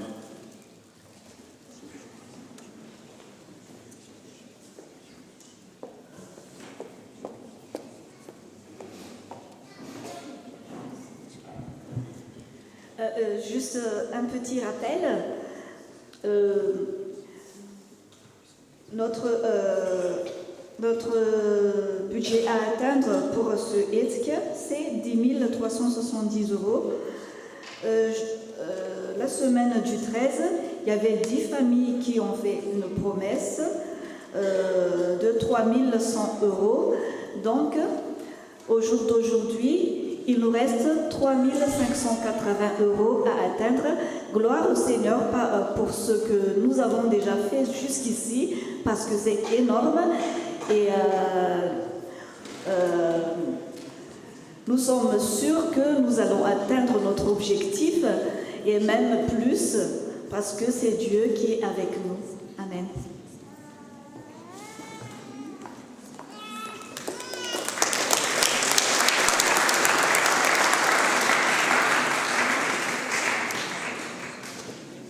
Zao dia hiroso amin'ny famangina teraka isika ka iangavily izao fa miakatra aty anoloana dia fanampon'izay koa hamangy ny filohan'ny Front National Latine koa tsika haingo la Hersan izay teraka ihany koa.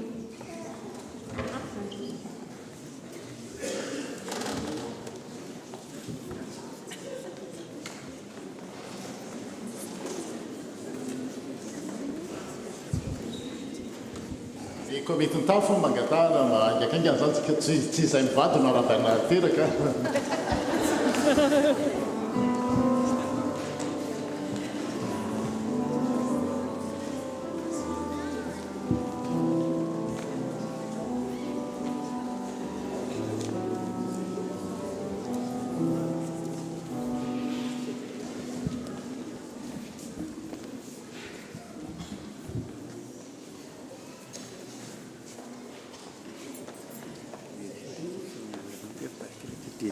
Afaka mba makaty voamboly fa tsy hitanay nareo.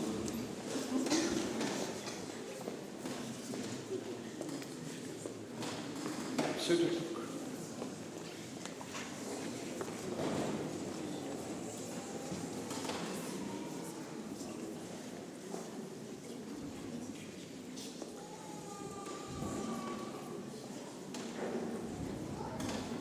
Dia izy mianakavy faly tokoa ny fiangonana manatry tavanareo amin'izao fotoana izao, indrindra amin'izao fotoana izay hitondranareo ny zanakareo sombinainareo, ary dia misaotra an'Andriamanitra voalohany indrindra tonga soma tsara ilay fity landriana velo ary koa arena rahalay aromalala izay le izy.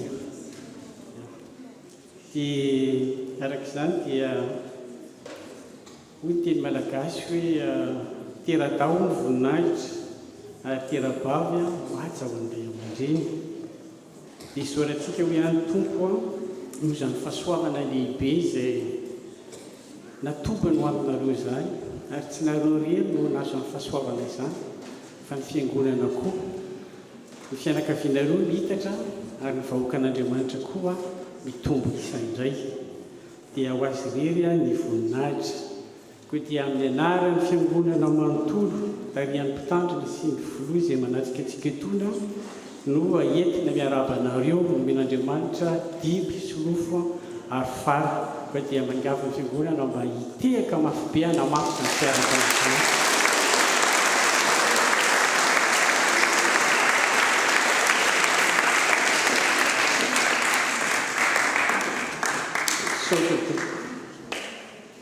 Dia amin'ny fotoana tohitoy ho mariky ny fihavanana, ho mariky ny fiarahana manompo, dia faly ny fiangonana manombotra ilay ataon'ny malagasy hoe solona ropatsy na solona kitoza.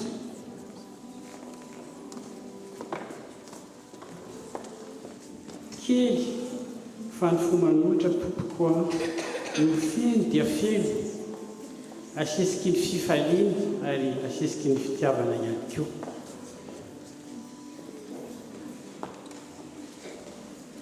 Koa dia maro taiza tompoko.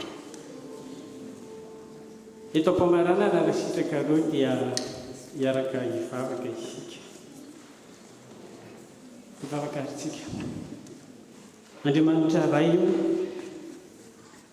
araka ny teny mpanao salamo manao hoe fanomezana valo soa valo pity ary arena avy aminao tokoa ny zanaka. Misaotra sy nideranao izahay fa tsy diso anjara tamin'izany reto avanay ireto, tsy diso anjara tamin'izany koa ny fiangonana. Ny angatany aminao dia nihitahinao reto zaza ireto ho salama sy ho ambinina tokoa ny hitomby sy hivelatra amin'ny lafiny rehetra, aharitra, aomby, ary hitombo hery satria ombazy ianao. Ahita fitiaman-drakariva aminao ary ho fifaliana ho an'ny ray aman-dreny. Dia tahio ny ray aman-dreny sy ny fiangonana amin'ny asa fitaizana sy fanabeazana ireto zaza ireto. Dia amin'ny anaranao Jesosy tia zaza no anatratanay izany favaka izany. Amen. Sotra tompoko. Mahazo mamonjy toerana sambo ex famille.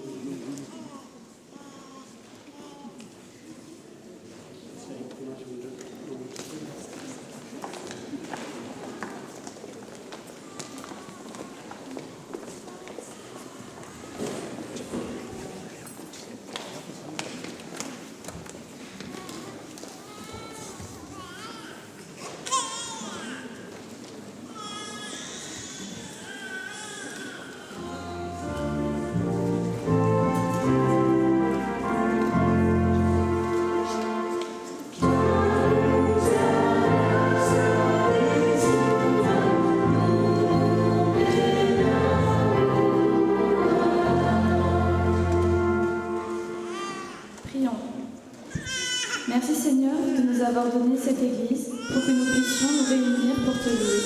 C'est une véritable bénédiction. Pardonne nos comportements qui ne correspondent pas à ta volonté. Si nous ne sommes pas reconnaissants, si parfois nous oublions que tout ce que nous avons vient de toi et que nous ne prenons pas soin de toutes ces choses-là. Nous te demandons encore, Seigneur, que ton Saint-Esprit travaille en chacun de nous pour les travaux et les financements à venir. Bénis celles et ceux qui ont déjà contribué à tout cela. Que cela se passe selon ta volonté, au nom de Jésus. Amen.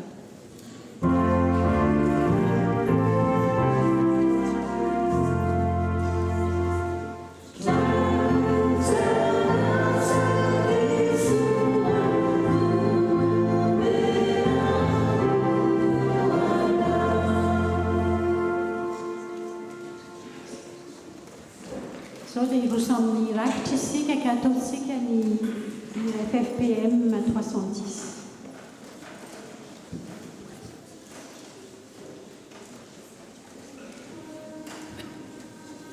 Amen.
afaka fisaorana isika.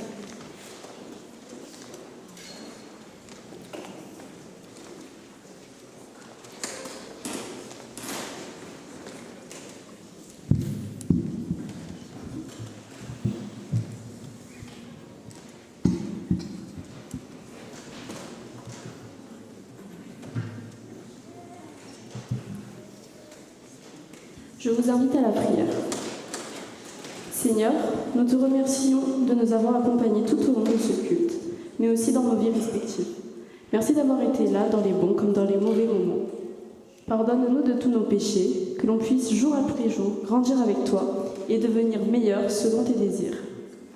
Apprends-nous à être de bons responsables, que l'on soit scout ou paroissien, des exemples pour les plus jeunes et la fierté de nos anciens. Seigneur, tu vois ce qui se passe autour de nous. Apaise les cœurs des malheureux et fortifie celui des plus faibles. Qu'ils puissent sentir qu'ils ne sont pas seuls, mais que tu es là malgré leur souffrance. Nous te remettons notre vie entre tes mains, car tu es le chemin que nous devons suivre. Nous continuons cette prière par celle que tu nous as appris. Notre Père qui est aux cieux,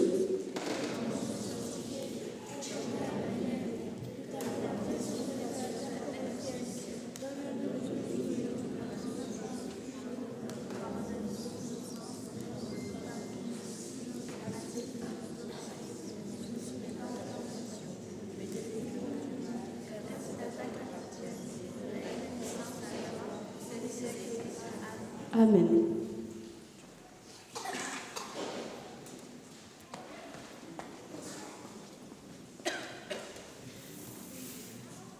Tonga eo amin'ny afatra sy tsodrano isika ka ataontsika ny raha FF firy fanampany faharoa andiny voalohany sy faharoa ary eo aoriana ny tsodrano ny andiny fahatelo sy faefatra.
Voici la parole d'envoi de la part de notre Seigneur, scout de l'AFPMA ex-Marseille. C'est le Seigneur qui te conseille. Va avec cette force que tu as et remporte la victoire. Va, sois assuré, Dieu sera là, il est puissant, le roi de gloire. Va avec cette force que tu as au nom du Christ et son pouvoir. Va et surtout ne doute pas, c'est pour ta vie et ton histoire. Va avec cette force que tu as, c'est ton appel et ton devoir. Va et Dieu t'accompagnera dès le matin et jusqu'au soir. Va, cette force, garde-la, marche joyeux et plein d'espoir.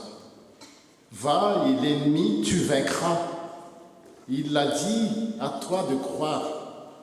Va, cette force t'aidera lorsque tes jours sembleront noirs.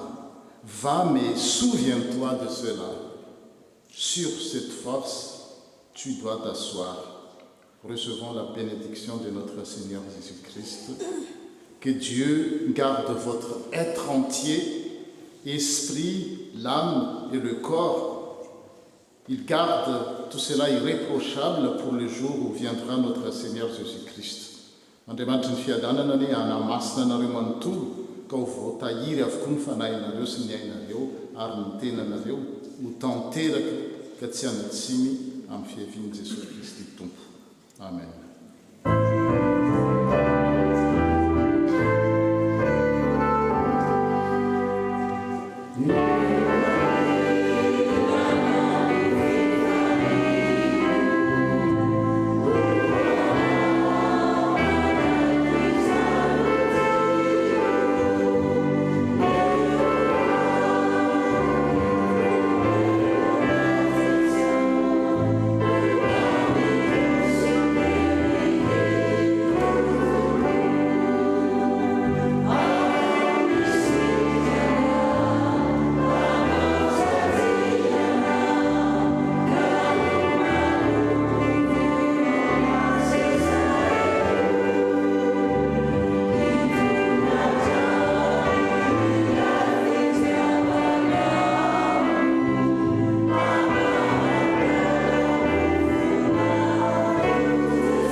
Voninahitra ho an'Andriamanitra ray zanaka ary fanahy masina izay hatramin'ny taloha indrindra ka ho mandrakizay. Amen. Ny sambana tsika dia mirary herinandro sambatra antsika ary manasa anareo izahay hiara-nala etaeta miaraka